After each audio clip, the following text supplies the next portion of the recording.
বিসমিল্লাহির রহমানির রহিম। আসসালামু আলাইকুম, welcome back to my channel. আশা করছি যে যেখানে আছেন ভালো আছেন, সুস্থ আছেন। নতুন একটা রেসিপি নিয়ে চলে আসলাম আজকে আপনাদের সঙ্গে। অসম্ভব মজার একটা সকাল বিকালের নাস্তার রেসিপি করে দেখাবো। আশা করছি আমার আজকের এই নাস্তার রেসিপিটি আপনাদের ভীষণ ভালো লাগবে। রেসিপিটি ভালো লেগে থাকলে আমার চ্যানেলটি সাবস্ক্রাইব করে পাশে আসা ছোট্ট বেল বাটনটি প্রেস করে রাখবেন পরবর্তী সব ভিডিওর আপডেট পাওয়ার জন্য। রেসিপিটা তৈরি করার জন্য প্রথমে আমি এখানে একটা বলে নিয়েছি মেজারমেন্ট কাপের 1 কাপ পরিমাণে আটা। আমি এখানে আটা ব্যবহার করেছি, আপনারা চাইলে কিন্তু আটার পরিবর্তে এখানে ময়দাও ব্যবহার করতে পারবেন। এখন এতে দিয়ে দিলাম স্বাদ মতো লবণ আর দিয়ে দিলাম 1 টেবিল চামচ পরিমাণে তেল। এখন তেলটাকে খুব ভালোভাবে আটার সঙ্গে মিশিয়ে নিলাম। এখন এখানে অল্প অল্প করে নর্মাল পানি দিয়ে আমরা একটা ডো তৈরি করে নিব।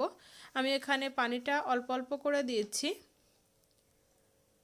ডোটা খুব বেশি নরমও হবে না, আবার খুব বেশি শক্তও হবে না। ডোটা রেডি করে আমি আপনাদেরকে দেখিয়ে দিয়েছি। এই যে আমাদের ডোটা কিন্তু রেডি হয়ে গেছে। আমাদের ডোটা রেডি।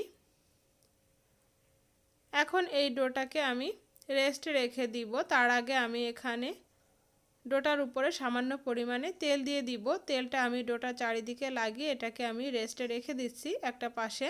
অন্যদিকে আমি এখানে নিয়েছি সিদ্ধ আলু। আলুটাকে আমি গ্রেটারের সাহায্যে গ্রেট করে নিয়েছি, তবে আপনারা চাইলে কিন্তু হাত দিয়েও ম্যাশ করে নিতে পারেন। তবে হাত দিয়ে করার থেকে গ্রেটার দিয়ে করে নিলে বেশি ভালো হয়, তাতে করে এটার ভিতরে কোনো ধরনের কোনো গুটি গুটি ভাব থাকবে না।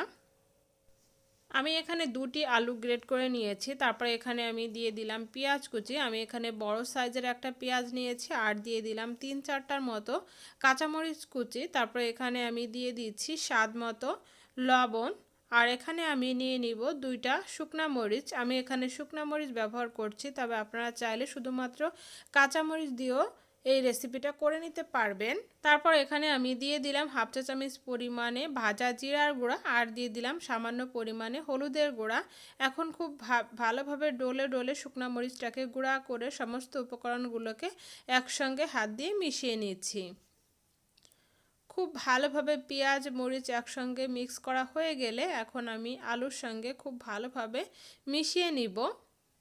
আপনারা চাইলে কিন্তু এখানে ধনেপাতা কুচিও ব্যবহার করতে পারেন, আবার চাইলে চাট মশলাও ব্যবহার করতে পারেন। এখানে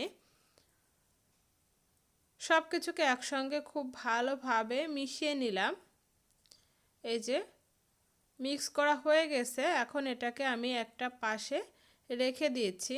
আমি এখন হাতটা ক্লিন করে নিব। অন্যদিকে আমি এখানে ছোট একটা বোল নিয়েছি আর তাতে নিয়েছি 2 টেবিল চামচ পরিমাণে আটা আর দিয়ে দিয়েছি তাতে আমি পানি দিয়ে আমরা একটা ব্যাটার রেডি করে নিব। এই পর্যায়ে ব্যাটারটা আমি খুব বেশি পাতলা করছি না।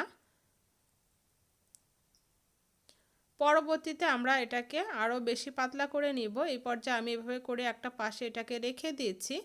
এখন এই যে দেখুন আমাদের ডোটার অবস্থা ঠিক এরকম হয়েছে। ডোটা কিন্তু অনেকটাই সফট হয়ে গেছে। এখন এই ডোটাকে আমি 3টি অংশে ভাগ করে নিব, তবে আপনারা চাইলে কিন্তু 4টি অংশ ভাগ করে নিতে পারেন।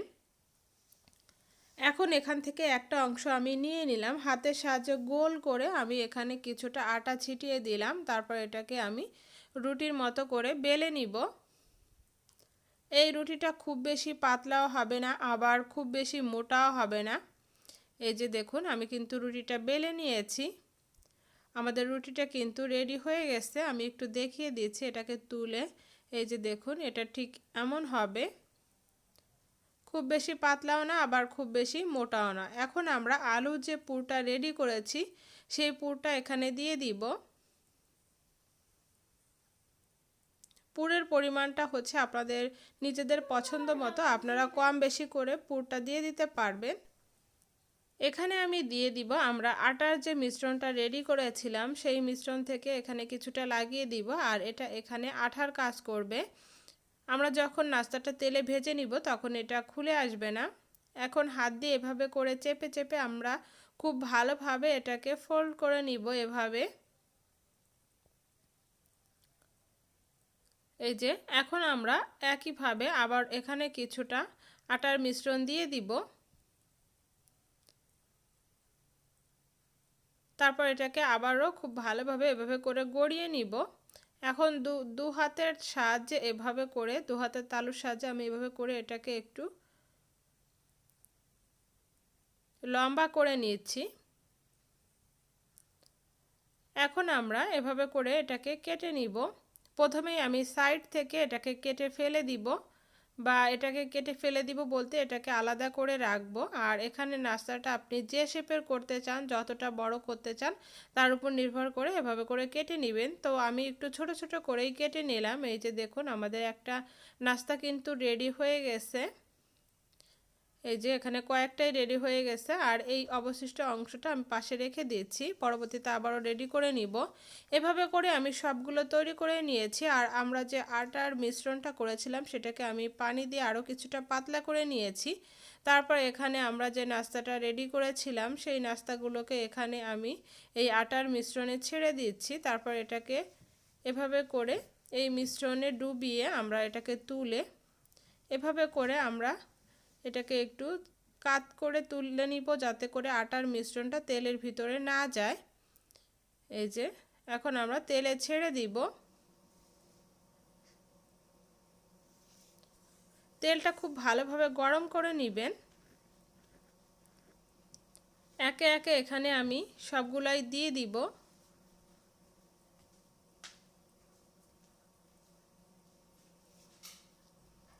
এই যে এভাবে করে দিয়ে দিতে হবে। এখানে আমি দিয়ে নিয়েছি কয়েকটা। এখন এগুলাকে ভেজে নিব। মিডিয়াম আঁচে আমরা এই নাস্তাটাকে ভেজে নিব। একটা পাশ যখন কিছুটা এরকম হয়ে যাবে তখন এটাকে উল্টে দিতে হবে।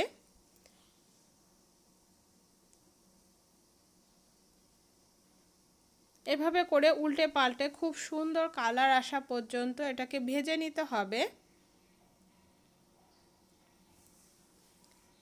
খুবই অল্প সময়ে ঝটপট কিন্তু আপনারা এই নাস্তাটা রেডি করে নিতে পারেন। এই যে দেখুন নাস্তাটা কিন্তু খুব ভালোভাবে ভাজা হয়ে গেছে। এখন এই নাস্তাগুলোকে তেল ঝরিয়ে আমি তুলে নিব।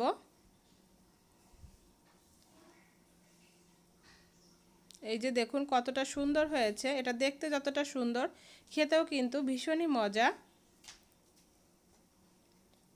আর এই একইভাবে আমি বাকি নাস্তাগুলো ভেজে নিব।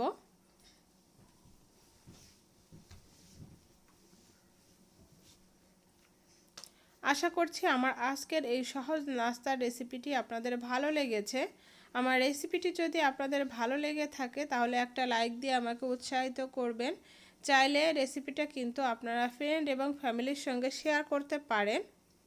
সেই সাথে এখনও যারা আমার চ্যানেলটি সাবস্ক্রাইব করেননি, আমার চ্যানেলটি সাবস্ক্রাইব করতে একদমই ভুলবেন না। আজকের মতো এ পর্যন্ত। সবাই ভালো থাকবেন, সুস্থ থাকবেন। আগামীতে নতুন রেসিপি নিয়ে হাজির হব। আল্লাহ হাফেজ।